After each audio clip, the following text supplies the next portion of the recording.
Bonjour tout le monde, bonjour Frank, j'espère que tu vas bien. Moi, c'est Daina de la jeunesse BAI.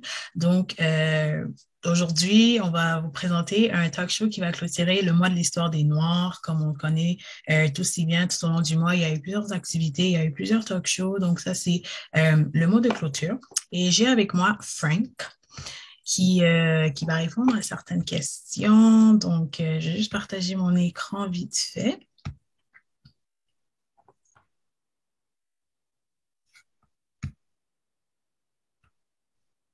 Est-ce que tout est correct? Est-ce que tu vois l'écran Ouais, comme... c'est super. OK, good.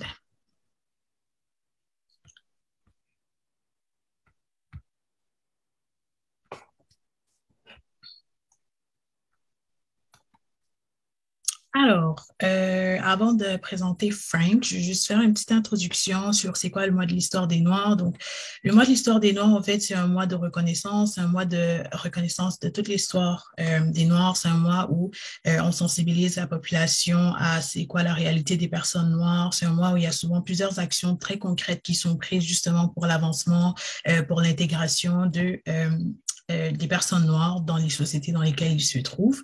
Et le thème de cette année, c'était honorer le passé, inspirer le futur. Donc, avec BAI Jeunesse, ce qu'on va faire, c'est plus une sorte de récapitulatif du mois. Donc, qu'est-ce qu'on retient de ce mois-là? Comment est-ce qu'on peut l'appliquer tout au long de l'année et pas juste reconnaître notre histoire ou être célébré pendant juste un seul mois dans l'année. Alors, les animateurs d'aujourd'hui, ça va être moi, Dana, et Frank. Est-ce que tu peux t'introduire, s'il te plaît? Bonjour tout le monde. Merci infiniment de me recevoir aujourd'hui, Daina, avec le BAI. Dans le fond, moi, je suis un jeune Camerounais issu du Cameroun. J'ai immigré ici, puis depuis que je suis tout petit, je m'implique grandement dans ma communauté de diverses façons. D'ailleurs, l'année dernière, j'étais porte-parole pour le mois de l'histoire des Noirs, justement. Et cette année, avec l'Association des étudiants noirs de l'Université de Sherbrooke, on a fait plein d'activités, on a tenu plein de discussions justement pour parler un peu c'est quoi le mois de l'histoire des Noirs et comment on doit continuer à faire continuer cet héritage-là. Juste pour préciser, tu es en droit à l'Université de Sherbrooke, c'est ça? Oui, effectivement, en droit MBA à ma première année, ouais. Excellent. C'est super ça. Frank et moi, on est dans le même programme, deux universités différentes. Moi, je suis en droit à UDM, lui, il est en droit à Sherbrooke et c'est un grand ami depuis l'enfance. Et puis, il est très, très, très, très, très impliqué. C'est vraiment un exemple à suivre. Il fait tellement de belles activités dans la communauté, franchement, depuis qu'il est au secondaire, puis il est reconnu partout où il passe, là. Tu ne peux pas voir Frank sans te rappeler c'est qui Frank. Et j'ai à dire la même chose de Diana. Je pense que vous le savez également, Diana, une femme très impliquée, femme noire, femme de pouvoir. I stand with her, Black excellence. Period.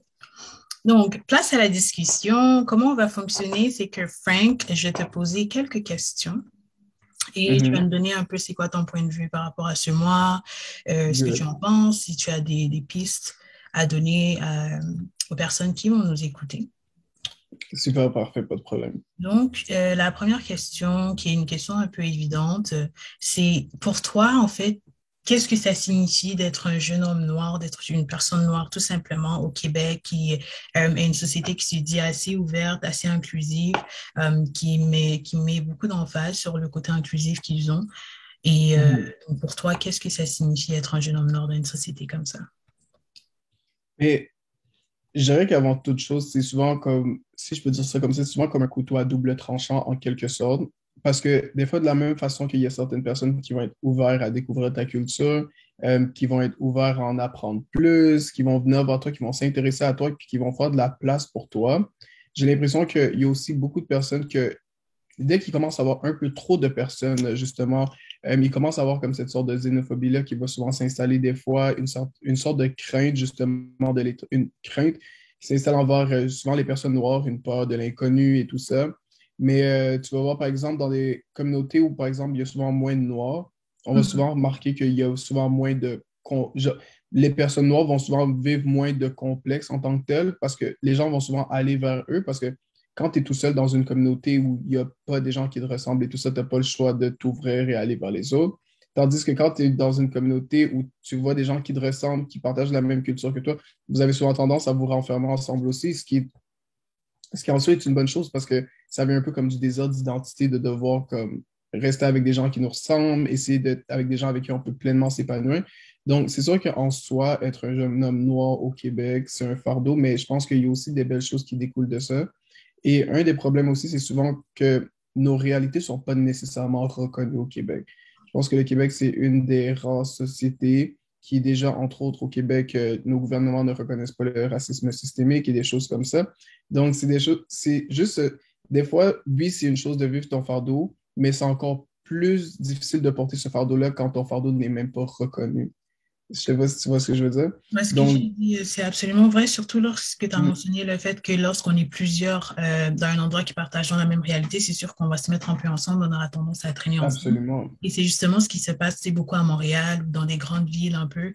Tu as vraiment des communautés. Tu as la communauté haïtienne, tu as la communauté africaine, dépendamment des pays dans lesquels les gens y vivent. Donc, ils sont plus Mm, portés à traîner entre eux, sortir entre eux, même dans les écoles. Tu sais, on a des petits groupes, c'est souvent euh, les minorités ethniques d'un côté, puis les Blancs d'un autre côté. Et c'est quelque chose qui mm, se fait naturellement, bien sûr, mais c'est juste que ça crée un certain frein aussi à notre intégration, puis ça va un peu absolument. dans les deux sens. Puis aussi, lorsque tu es dans une communauté où un premier ministre met euh, publiquement à la télévision pour dire que le racisme systémique Mhm. n'en est pas, c'est sûr que tu te sens beaucoup moins, euh, tu te sens beaucoup moins valorisé où tu vis, tu te sens beaucoup moins entendu, tu te sens moins compris, donc ça aide pas, ça aide Tout pas. à fait. Et je pense que aussi, c'est ça, un des problèmes, c'est justement de vivre le même fardeau que beaucoup de personnes noires vivent partout à l'étranger et d'arriver à un endroit au Québec où on va dire qu'on va invalider ton fardeau en disant que, mais non, au Québec, on n'est pas aussi pire qu'aux États-Unis ou on n'est pas aussi pire que, par exemple, les personnes noires qui vivent en Italie ou dans certains pays de l'Europe, mais ça reste qu'il y a une souffrance qui est internalisée, internalized, et des choses comme ça. Donc, juste le fait d'invalider ça, ça amplifie ton fardeau en soi parce que tu sais même plus vers qui te tourner et tu es comme désillusionné par rapport à ta réalité en quelque sorte. Donc, ça aussi, je pense que c'est un des plus gros fardeaux à laquelle une jeune personne noire doit faire face au Québec. Québec. Parce que c'est sûr que le fait que on a tendance à se dire justement, comme tu as dit, on est beaucoup moins pire qu'aux États-Unis et tout ça, ça fait en sorte que Mm, les gens sont moins ouverts à reconnaître la réalité des gens noirs parce naturellement, ils vont diminuer un peu c'est quoi l'oppression qu'on vit, ils vont diminuer un peu c'est quoi nos réalités à nous, c'est pas si pire ou il n'y a pas, t'as pas le absolument. gun sur la tête là, mais il y a beaucoup d'autres Ouais. façons. C'est pour ça qu'on appelle ça un racisme systémique, parce que le système est fait Mm, justement pour nous désavantager. Mais ça vient aussi avec des belles choses lorsque tu es, une personne noire, tu es dans une minorité. C'est sûr que tu apprends à beaucoup mieux. Tu dois faire ce travail-là d'aller rechercher c'est quoi ton identité. Dans le tout fond, à c'est fait. qu'on apprend un peu plus sur toi. Ensuite, donc, que penses-tu du thème de cette année? Donc, honorer le passé, inspirer le futur. Qu'est-ce que ce thème inspire en toi? Ben, comme je dis toujours, je pense que pour avancer dans la vie, il faut reconnaître le passé, il faut voir c'était quoi les erreurs qu'on a fait par le passé pour justement ne plus les répéter.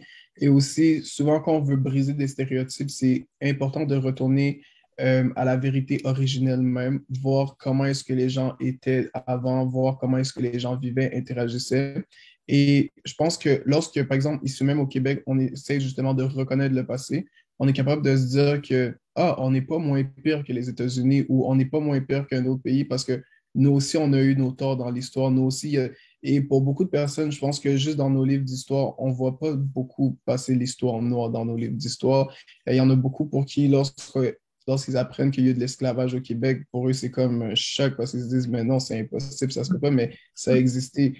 Quand, par exemple, à chaque fois que je découvre des personnages qui ont marqué l'histoire noire du Québec, même moi, ça me surprend. Donc, je pense que c'est vraiment important, autant pour la population québécoise générale de reconnaître le passé que pour les individus, par exemple, issus des individus afrodescendants, pour qu'eux aussi ils puissent se dire, OK, ben, j'ai ma place au Québec. Ça fait des années que des gens comme moi sont ici au Québec, des personnes afro-descendante québécoise. Donc, juste aussi enlever cette idée-là que, OK, lorsqu'une personne est noire au Québec, ben, c'est automatiquement une personne immigrante ou quelque chose comme ça. Non, comme il y a une longue histoire et un long patrimoine afro-descendant qui, qui vit ici même dans l'histoire québécoise. Ouais, exactement. Donc, tu sais, c'est pour ça que tu l'emphase sur honorer le passé, c'est super, super Mm. important, honorer ce chemin-là que les gens ont fait pour nous amener où ce que nous sommes aujourd'hui, puis inspirer le futur aussi pour que on sache que étant au Québec, justement, c'est pas la lutte n'est pas terminée. Donc, c'est important aussi de voir ce qu'on peut poser concrètement pour continuer justement dans cet avancement-là d'inclusion, d'intégration, de reconnaissance des personnes afrodescendantes. Mm. Ensuite, donc, quelle est selon toi l'importance d'avoir un mois dédié à l'histoire des Noirs, surtout dans un pays comme le Canada? Ouais. Honnêtement, je pense que c'est primordial d'avoir un mois où on reconnaît justement le fardeau que certaines communautés, souvent marginalisées, doivent comme en quelque sorte éprouver. Et c'est la même chose, par exemple, lorsqu'on passe on pense au mois pour les femmes, le mois de mars, ou même le mois de la fierté, des choses comme ça. Je pense que c'est important de comme redonner en quelque sorte une voix à des communautés qui sont souvent mises de côté, des communautés qui sont souvent moins écoutées, persécutées, juste pour leur faire comprendre qu'ils ont une place aussi dans la société. Néanmoins, ce que j'apprécierais plus, c'est que ce mois-là soit vraiment utilisé de façon plus, parce que j'ai l'impression que souvent, le mois de l'histoire des Noirs, c'est beaucoup plus la communauté noire. Oui, c'est une chose pour nous aussi de célébrer, prendre ce mois-là pour célébrer, avoir des discussions comme ce qu'on fait en ce moment. Mais j'aimerais vraiment aussi que par le futur, ça soit vraiment un mois qui soit célébré par tous et qui soit vraiment plus médiatisé que ce qui se passe en ce moment. Parce que j'ai l'impression qu'il y a encore beaucoup de personnes qui sont ignorantes par rapport à l'histoire noire au Québec et tout ça.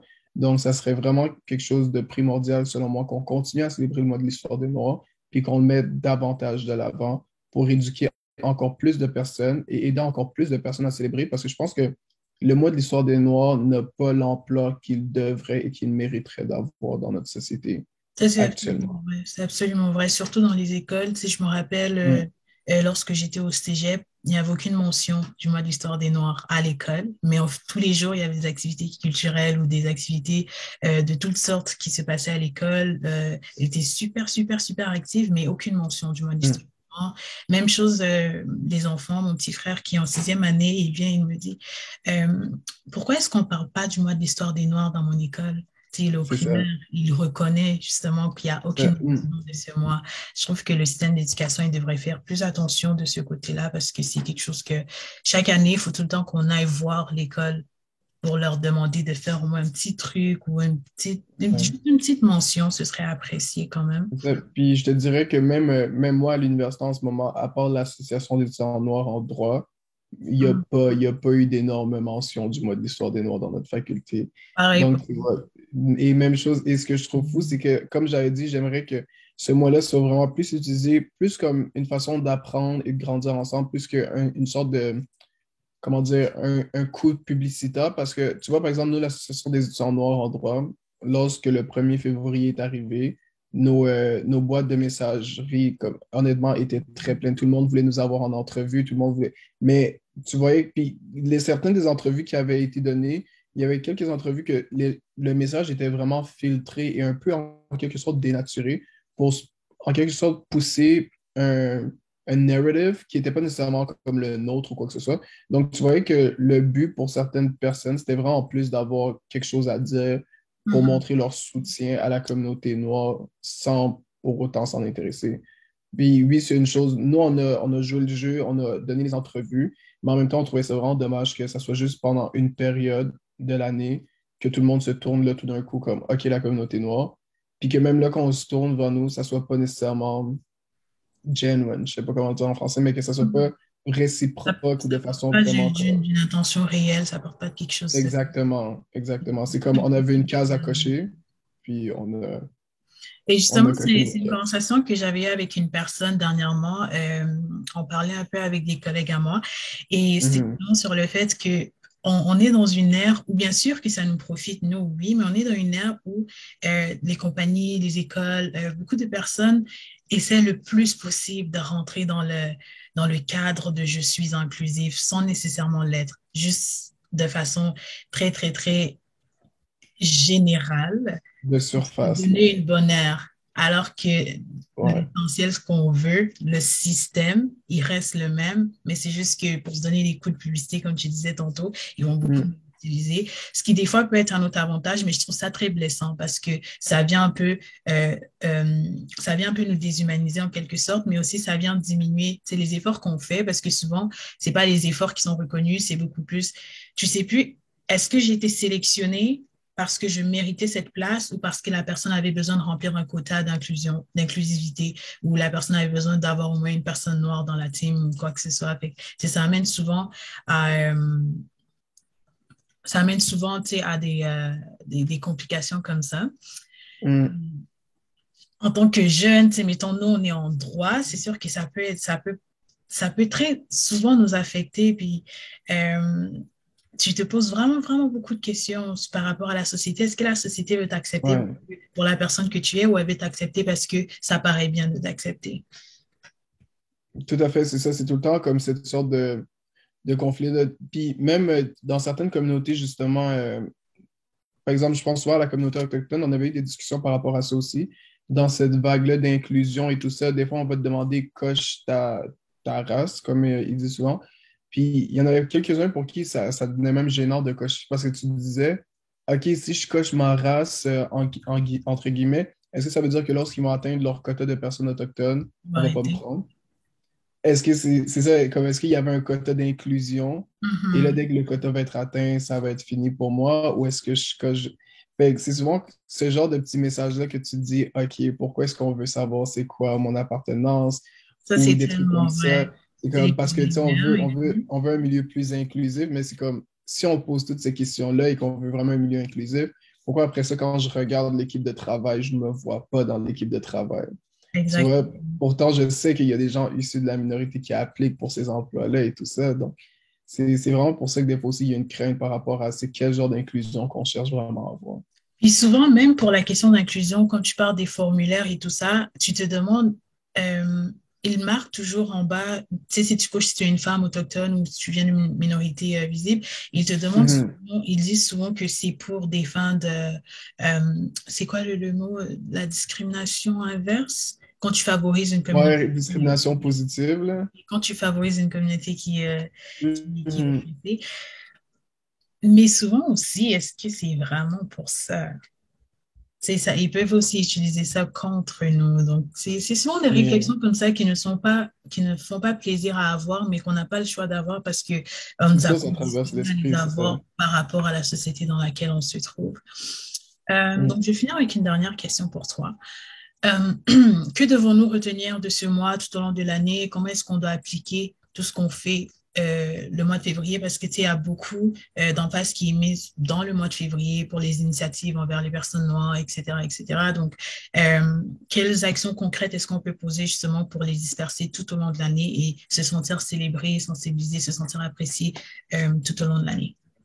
Je pense que moi, ce que je dis souvent, c'est que avant toute chose, le mois de l'histoire des Noirs, c'est un mois qui est fait pour aider aussi d'abord et avant tout la communauté noire à célébrer leur histoire, leur patrimoine et tout ça.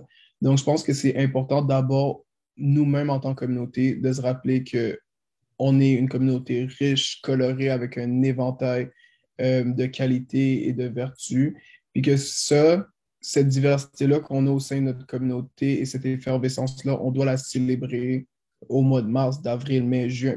Comme notre mois de l'histoire des Noirs, on doit vraiment comme l'étendre à l'année longue, puis justement trouver cette motivation-là et cette flamme-là qui nous allume.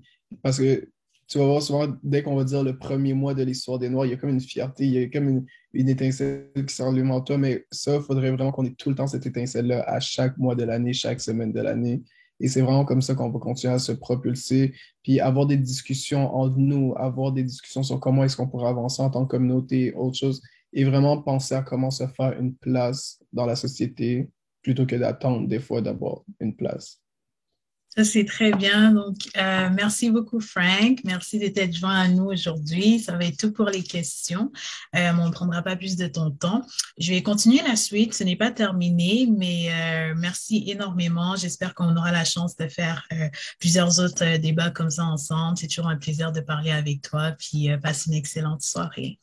Mais merci infiniment à toi de m'avoir accueilli, comme pour de vrai, making us proud as usual, comme tu fais, t'es super. Continue à faire ce que tu fais. Much love. Merci infiniment. Puis salut à tout le monde qui va regarder. Bye. Donc, ça, c'était tout pour Frank. Maintenant, vous êtes venu avec moi, comme on le dit ici. Je vais repartager mon écran. Avant de continuer avec ce que je vais parler, je trouve ça important de faire une sorte de mini-histoire, en fait, euh, du mois de l'histoire des Noirs. Donc, j'ai fait un petit récapitulatif de plusieurs dates qui sont importantes au Canada par rapport au mois de l'histoire des Noirs que je vais vous partager dans pas loin. Donc, petit contexte historique de ce mois si précieux. En 1926, on a eu la proposition de l'Américain Carter G. Woodson. Il a décidé de faire une proposition pour consacrer une période de temps à la reconnaissance des réalisations des Afro-Américains, à la sensibilisation des Américains à l'histoire des Noirs, comme on le fait pendant ce mois. En fait, il l'avait juste proposé pour une petite période de temps. Et c'est là qu'il y a eu la création un peu plus tard, suite à cette proposition de la Negro History Week. Et connaissance, c'est quoi, à quel point est-ce que le terme Negro est extrêmement péjoratif. La semaine, elle a été changée un peu plus tard, en 1970, par le Black History Week. Donc, au début, c'était tout simplement juste une semaine durant l'année où il y avait cette emphase-là qui était mise un peu plus sur la sensibilisation et la reconnaissance des réalisations des Afro-Américains. Mais c'est sûr qu'à l'époque, c'était pas quelque chose qui était fait qui venait du cœur nécessairement. Il y avait encore un gros courant de racisme, beaucoup plus gros qu'on le connaît aujourd'hui. Donc, en 1976, c'est là qu'on a décidé que cette semaine va devenir le mois de l'histoire des Noirs, donc un mois complet qui est consacré à l'histoire des Noirs. Mais c'est en 1995 que l'honorable Jean-Augustine, qui était la première femme afro-canadienne qui a été élue au Parlement, elle a proposé à la Chambre des communes d'avoir une reconnaissance officielle du mois de février comme étant le mois de l'histoire des Noirs au Canada. Donc, ensuite, en 2008, ça a été concrétisé. Donc, 2008, c'est la dernière date où officiellement le Olivier Donald, qui était le premier homme noir qui a été nommé au Sénat, il a fait une motion visant à reconnaître les contributions de la population noire canadienne et à faire du février le mois d'histoire des Noirs. Donc, cette motion-là, elle a scellé la position du Parlement par rapport à ce mois que l'on connaît aujourd'hui. Donc, pour aujourd'hui, je voulais faire une petite partie qui est un peu plus axée sur fermer le partage avant. Une partie qui est un peu plus axée sur l'identité, qui est axée sur le développement personnel en tant que personne noire, en tant que femme noire, en tant qu'homme noir, jeune noir, ici au Québec. Pour commencer, ce que je voulais faire, c'est juste de rappeler à tout le monde que le thème honorer le passé, c'est quelque chose qui est extrêmement important. C'est important de savoir d'où on vient, c'est important de connaître l'histoire de notre peuple, c'est important de connaître notre histoire à nous parce que si on ne sait pas d'où on vient, c'est difficile de se fixer sur où est-ce qu'on va et ce qu'on va faire plus tard. C'est très, très, très important pour nous, surtout en tant que minorité dans un pays ici, parce que ce que je me suis rendu compte, en fait, c'est que c'est beaucoup plus l'importance qu'on accorde à découvrir notre identité et à reconnaître d'où on vient, elle est beaucoup plus mise de l'avant lorsque tu es dans une société où tu ne te sens pas, de prime abord, tu ne te sens pas nécessairement à ta place, bienvenue dans une société où tu es considéré comme étant différent, entre guillemets. Donc, c'est sûr que lorsque on est dans nos pays d'origine, moi je viens du Cameroun, lorsqu'on est dans nos pays d'origine, on a beaucoup moins ces moments de réflexion-là sur pourquoi est-ce que je devrais m'accepter comme étant noir, etc. Nos différences ressortent plus lorsqu'on est en présence de personnes qui ne nous ressemblent pas, donc dans des sociétés différentes de nos sociétés d'origine. Donc, étant des personnes issues de l'immigration, c'est très, très important de faire cette réflexion-là sur notre identité. Mais une fois que la réflexion elle est faite, c'est important de own notre identité. C'est important de la porter avec fierté, justement, parce que la plus grande bataille qu'on puisse avoir dans la vie, c'est une bataille de nous à nous-mêmes. Et c'est important de tout le temps s'assurer de gagner cette bataille-là. Lorsqu'on parle d'une bataille de nous à nous-mêmes, si tu ne peux pas avancer, tu ne peux pas atteindre ton but dans la vie ou te développer pleinement ton potentiel lorsque tu n'es pas conscient de qui tu es en tant que personne, lorsque tu n'es pas conscient de ton histoire, lorsque tu n'es pas conscient de ce qui fait de toi la personne que tu es aujourd'hui, lorsque tu ne prends pas fierté dans ton histoire, fierté dans tes origines, fierté dans ta culture, fierté dans ce qui fait de toi toi, c'est beaucoup plus difficile justement de te créer une place parce que tu n'as pas les fondements sur quoi est-ce que cette place-là devrait être basée. Donc, j'appelle la jeunesse surtout, cherchez votre histoire. N'attendez pas qu'on vous la mette dans des livres d'histoire parce que je pense que ça va être très long.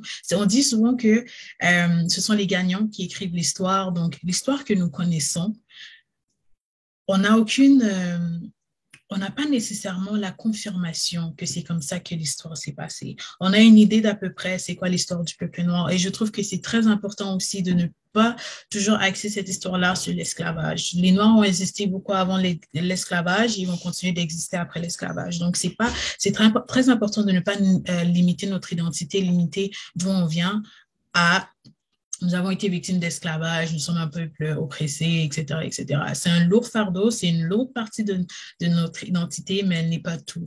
Notre culture, elle est très riche, elle est très colorée, elle vaut la peine d'être apprise. Les cultures de nos ancêtres, les cultures des personnes qui ont été là avant nous, elles sont extrêmement riches. Donc, c'est super important de ne pas limiter qui nous sommes juste au malheur qu'on a vécu, à l'oppression qu'on a vécue. Donc, de faire ce détachement-là une fois de temps en temps, mais une fois qu'on l'a appris que oui, il y a une période très sombre qui est associée avec notre identité, c'est important de détacher maintenant et d'essayer de trouver la bonne de reconnaître aussi qu'on est beaucoup plus qu'un peuple qui descend des centaines et des centaines d'années d'esclavage. Donc ensuite, étant justement au Québec, c'est important de faire les efforts pour s'impliquer dans la communauté. Parce que beaucoup de ce qui se passe au Nord, c'est la xénophobie, c'est la peur de l'inconnu. Tu as peur de ce que tu ne connais pas. Donc, plus on s'impose, plus on les amène à nous connaître. Ça va les amener aussi à diminuer cette peur-là. Parce que c'est sûr qu'elle est très injustifiée. Beaucoup, mais c'est important de ne pas se sentir limité dans une société où on est supposé appartenir parce que oui, comme Frank l'a mentionné un peu plus tôt, nous ne sommes pas que des immigrants. Le Canada a été construit aussi avec des personnes noires, donc on fait partie intégrante aussi de ce pays-là, puis c'est important de se sentir appartenir, mais pour se sentir appartenir aussi, ça prend qu'on n'attende pas qu'on nous donne cette place-là, qu'on se la prenne, on fasse en sorte, on crée une certaine routine dans nos vies, on se base sur nos principes, toujours garder les mêmes principes, mais on transforme notre mentalité de telle sorte qu'on n'attend pas qu'une personne nous donne quelque chose pour le prendre lorsqu'on sent qu'on mérite cette chose-là. C'est d'aller vers là, de toujours faire le premier pas, de toujours se dépasser, mais aussi d'éviter de rentrer dans le côté toxique de ça parce qu'on a souvent tendance à dire aux Noirs qu'il faut toujours viser l'excellence. Pour se faire reconnaître, il faut qu'on soit excellent. Et aussi, c'est quelque chose qui se passe par rapport au mois de l'histoire des Noirs également, parce que ce qu'on a tendance à faire, justement, c'est ce mois-là, il est généralement un moment où on souligne les exploits hors du commun et les héros qui sont dans le sens traditionnel du terme héros qu'on a, des personnes qui ont fait des grandes réalisations pour la communauté. Et puis, malheureusement, bien qu'ils doivent toujours être célébrés, ça poursuit cette idée voulant que pour être valorisées, les personnes noires, elles doivent être extraordinaires. Donc, c'est super important de dépasser cette conception-là et de souligner l'apport de toutes les personnes noires dans leur généralité, dans leur individualité, peu importe à la grandeur de l'exploit, mais bien sûr qu'il faut toujours reconnaître les piliers de notre histoire, les personnes qui ont tracé le chemin pour nous, qui nous ont amenés où nous sommes rendus aujourd'hui, où ce que moi je suis rendue ici, étant une jeune femme noire qui fait des études universitaires en droit dans un pays de l'Amérique, c'est pas donné, c'est un privilège en quelque sorte, puis c'est important de reconnaître nos privilèges, c'est important de reconnaître nos bénédictions, pratiquer beaucoup de gratitude dans la vie, mais c'est important aussi de souligner nos petits exploits, de souligner les petites choses qui vont mener un peu plus tard à des plus grands exploits et pas juste se concentrer sur le côté pour se faire reconnaître, il faut être excellent. Donc, ça, c'était quelque chose que je trouvais important de souligner. Ensuite, pour les figures marquantes du Québec, pour n'en nommer que quelques-uns, il y en a tellement. On passe par Michaëlle Jean, qui était la première femme noire à être nommée gouverneur général au Canada. Pas femme noire, qui était la première personne noire à être nommée gouverneur général du Canada, hommes et femmes confondus. Ça, c'est super. On a Fabienne Collat, qui est une actrice et femme d'affaires très engagée, une femme que j'aime beaucoup. On a Yolande James, qui a été la toute première femme noire à occuper un poste de ministre du Québec. Elle était ministre de l'Immigration et des Communautés culturelles. Et puis, on a Mme Dominique Anglade, qui est présentement la chef du Parti libéral du Québec. Elle a été ministre de l'Économie, vice-première ministre dans le cabinet de Philippe Couillard. Elle est députée aussi, donc il y a des chances qu'elle devienne la première femme noire à la tête du parti, à la tête de la province, donc du Québec. On a la première juge noire au Québec, qui était également la première doyenne d'une faculté de droit au Canada, qui était Juanita Westmoreland Traoré. On a tellement de personnes comme ça qui marquent beaucoup l'histoire. Je viens de citer beaucoup de femmes parce que et ce n'est pas, c'est juste que c'est des recherches que je fais beaucoup souvent, puis c'est beaucoup de femmes qui m'ont marqué en tant que moi, jeune femme noire. Puis, comme on dit souvent, le fait de se voir représenter, ça fait en sorte que on a tendance à viser beaucoup plus loin parce qu'on sait qu'il y a des personnes qui l'ont fait avant nous, donc ça nous limite beaucoup moins. Donc, moi, je cherche beaucoup cette représentation-là autour des personnes comme moi, des personnes qui me ressemblent. Donc, je vais faire beaucoup de recherches sur c'est qui les femmes qui se sont dépassées dans la province. Et là, je vais juste citer quelques-unes des femmes qui m'ont beaucoup marqué. Quelques-unes, j'ai eu la chance de rencontrer, de parler un peu avec. Puis, on se rend compte aussi qu'il y a quelque chose qui se rejoint dans la mesure où souvent la femme noire, on va tout le temps essayer de se dépasser, on va tout le temps viser plus, on va devoir doubler beaucoup plus d'efforts pour se faire accepter dans la société, pour que notre place puisse être reconnue. Donc, c'est super important, comme je disais, de ne pas aller vers le côté toxique de ça, puis de tout le temps se retrouver, de tout le temps revenir c'est quoi les bases pour nous, qu'est-ce que nous sommes en tant que personne, de ne pas laisser l'oppression, de ne pas laisser la société dicter qui est-ce que nous devons être, tous les jours, comment est-ce que nous devons nous comporter, à quel point est-ce qu'on doit mettre de l'énergie dans certaines choses qui ne nous apportent pas nécessairement en tant que personne et ne pas juste se laisser influencer par ce que les autres font, parce que les autres veulent de nous, de reconnaître qui on est, ce qu'on veut faire et de tout faire justement pour honorer cette vérité-là lorsqu'on l'aura trouvée et qu'on aura fait les efforts pour la trouver. Ensuite, ce que je voulais mettre en face dessus, c'est niveau développement personnel.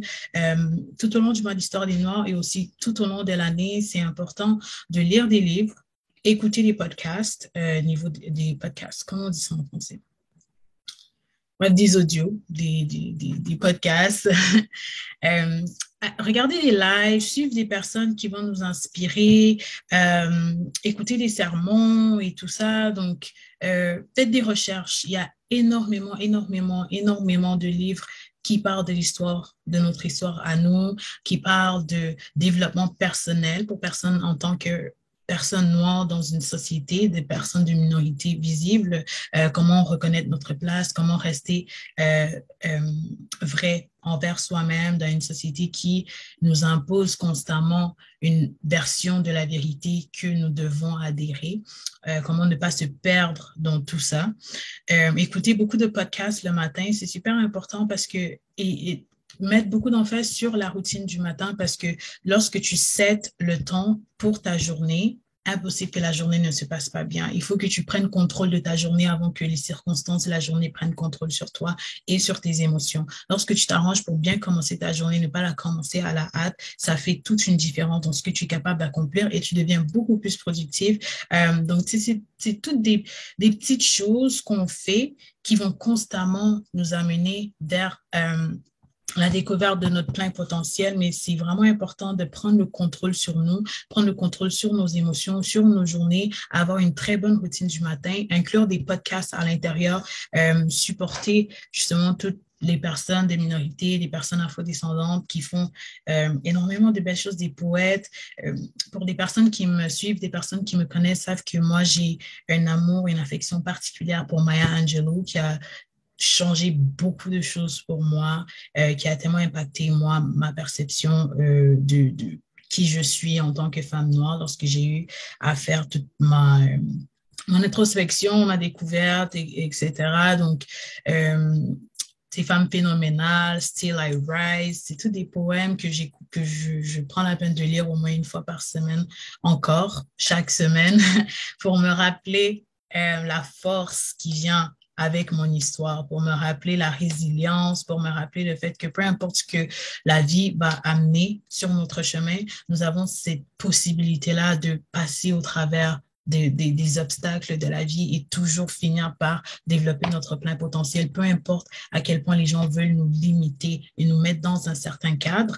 Il est possible pour nous de quand même atteindre notre plein potentiel, mais il faut juste le vouloir, il faut juste se rappeler d'où on vient, il faut juste se rappeler que notre histoire n'est pas marquée que par des blessures, mais il y a extrêmement de belles choses aussi à prendre de source de là.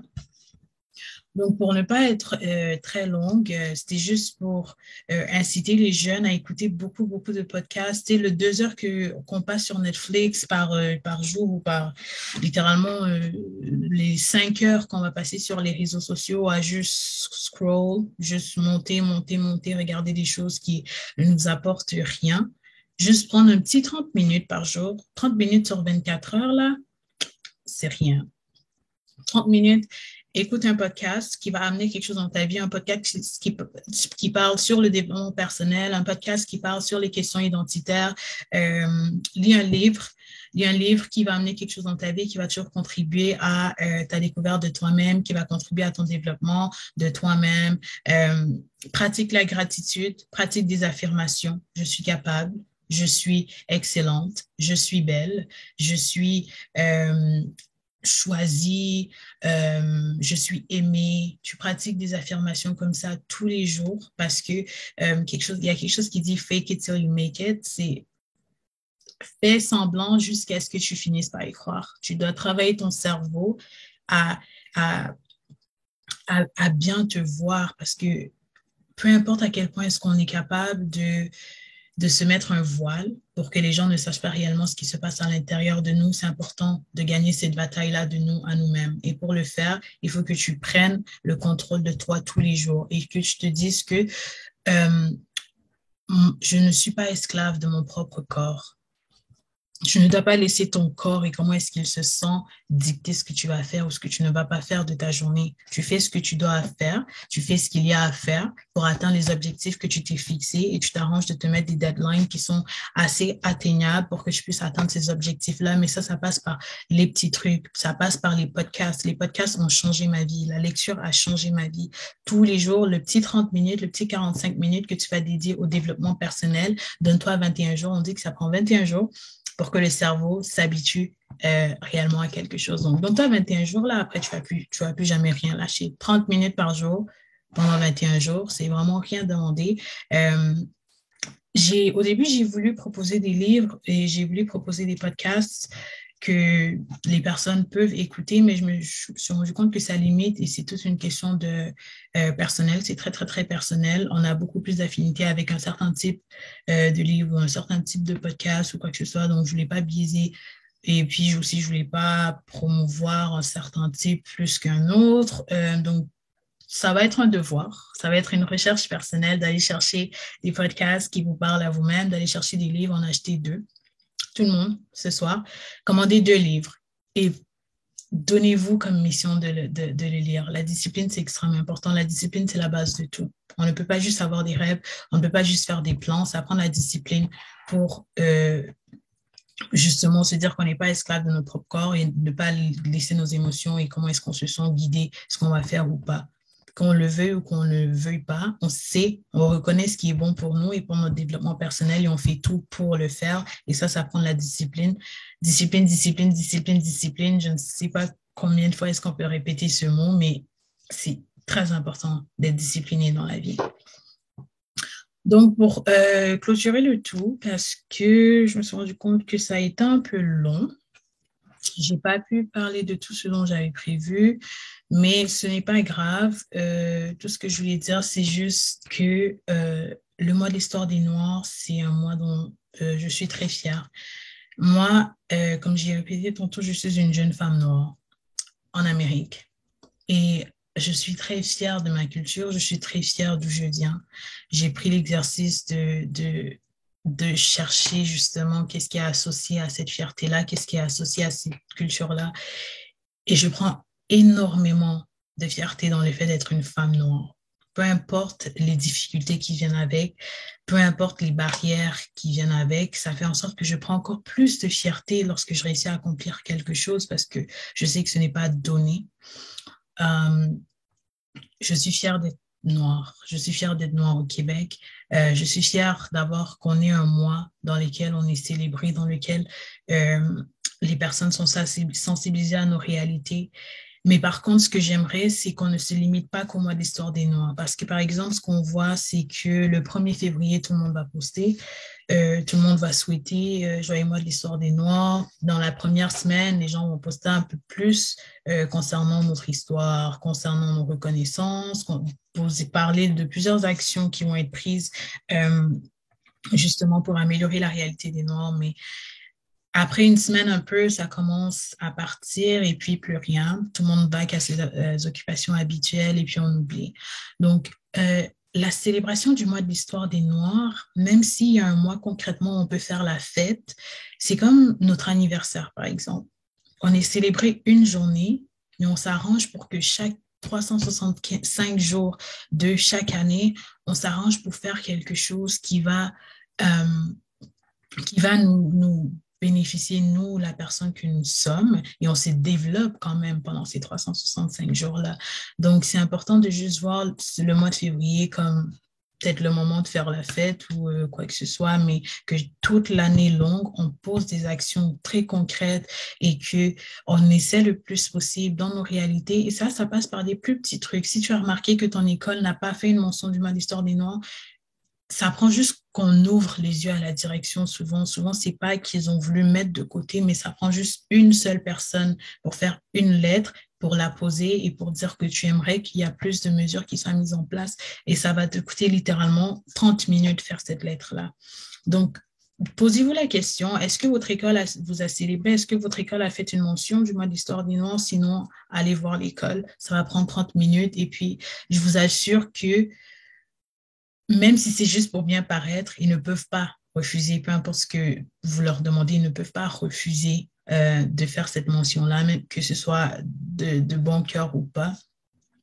Ensuite, dans votre vie de tous les jours, est-ce que vous êtes impliqué pour faire avancer votre cause? Est-ce que vous êtes impliqué dans votre communauté pour la faire grandir, pour favoriser l'inclusion de personnes comme vous ou tout simplement juste pour que la société aussi puisse pour vous aussi contribuer dans la société dans laquelle vous êtes, parce qu'on ne peut pas juste s'attendre à ce que tout soit fait pour nous et que lorsque tout est prêt, on vient juste nous l'offrir. Est-ce que tu es impliqué dans ta communauté? Posez-vous cette question. L'implication, c'est extrêmement important. Tu dois être un citoyen impliqué. Et c'est pas 50 heures de bénévolat par semaine comme certaines personnes, juste donne-toi 1 heure par semaine, 30 minutes par semaine, trouve une cause qui te parle, trouve une action qui te parle, trouve un organisme qui te parle. Ça peut être dans n'importe quoi, c'est pas obligé d'être dans la cause des minorités visibles nécessairement. Euh, et implique-toi. C'est très gratifiant. C'est très...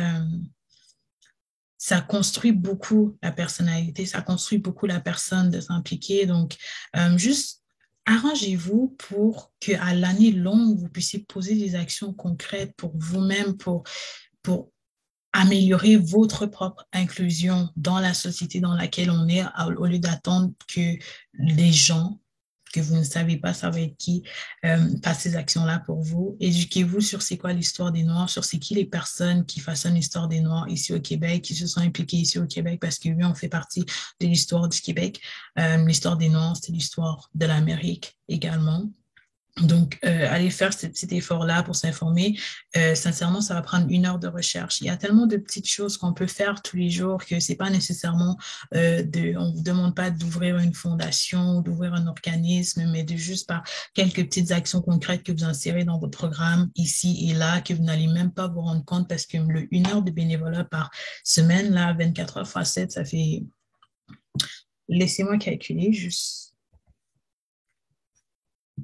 168 heures qu'on a par semaine. On demande juste 1 heure pour s'impliquer. La petite lettre pour faire à l'école, là, c'est 30 minutes par année. Est-ce qu'on peut faire une mention au mois de l'histoire des Noirs?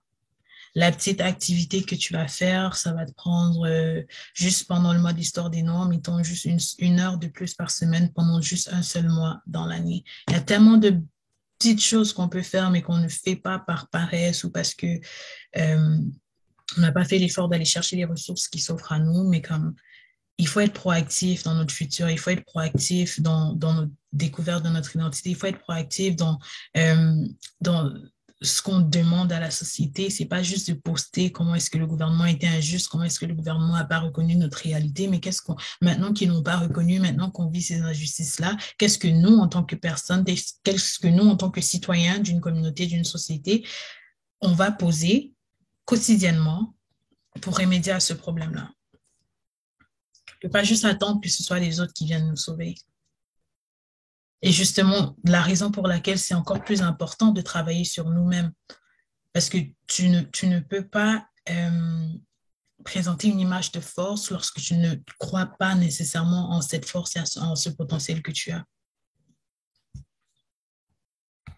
Donc ça, c'était mon petit discours de fin. Faites attention à vous. Joyeux fin du mois de l'histoire des Noirs, mais l'histoire des Noirs n'est pas terminée, hein, heureusement pour nous, malheureusement pour certaines personnes, heureusement pour nous. Donc, j'espère que vous avez apprécié le show, j'espère que vous avez apprécié la petite discussion, les petits conseils. Je vais revenir dans 2 mois, je vais essayer le plus possible de faire des petites conversations pour des sujets qui tiennent à cœur, comme ce sujet ici. Donc, c'est ça, faites attention à vous, impliquez-vous, aimez votre histoire, aimez d'où vous venez, faites des recherches sur vous, sur votre histoire, sur l'histoire de vos parents, l'histoire de vos ancêtres, l'histoire de votre communauté, d'où vous venez même, autant ici que votre pays d'origine, si, si vous venez d'un autre pays. Et puis, pour aussi les communautés qui ne sont pas nécessairement des minorités visibles, faites cet effort-là supplémentaire d'apprendre aussi sur notre histoire, d'apprendre comment est-ce que c'est possible pour vous de faire en sorte qu'on se sente beaucoup plus intégré, qu'on se sente beaucoup plus bienvenu. Et ça commence aussi par en nous incluant nous, en faisant aussi vous l'effort de nous inclure nous, qu'on se sente représenté dans les médias, qu'on se sente représenté dans les journaux, qu'on se sente représenté dans les livres, qu'on se sente représenté dans les écoles, dans les positions, dans les bureaux dans lesquels on va. Moi, en tant qu'avocate, je ne veux pas rentrer dans un bureau où il y a même pas 1% des Noirs. Dernièrement, j'ai regardé des statistiques. Je pense que les minorités visibles, on a 6-7% dans le barreau. Ce n'est pas acceptable. Pourtant, il y a tellement de talents. Pourtant, il y a tellement. Donc, c'est juste de faire en sorte aussi qu'on se sente inclus et de ne pas regarder la personne par sa couleur de peau, par ses origines, par son ethnie, mais bien par qu'est-ce qu'elle apporte. Donc, c'est ça. Merci beaucoup à tout le monde. Donc, moi, c'était Daina Donchi de la Jeunesse BAI. J'espère que vous avez apprécié ce petit épisode. Je vous souhaite tous de passer une excellente journée. Bonne fin du mois d'Histoire des Noirs. Continuez de faire ce que vous faites. Continuez d'être excellent. Continuez de ne pas vous limiter à ce que la société vous impose. Continuez de sortir du cadre qu'on vous impose. Continuez de penser grand, de rêver haut. Continuez de vous éduquer, de vous informer. Continuez de briller parce que une chose, c'est qu'on n'éteint jamais la lumière du soleil. Donc, si tu es fait pour briller, tu vas briller, peu importe ce que les gens y font. Donc, merci beaucoup. Je vous aime. Puis, on se revoit prochainement pour un nouvel épisode du talk show de BAI Jeunesse. Bye bye.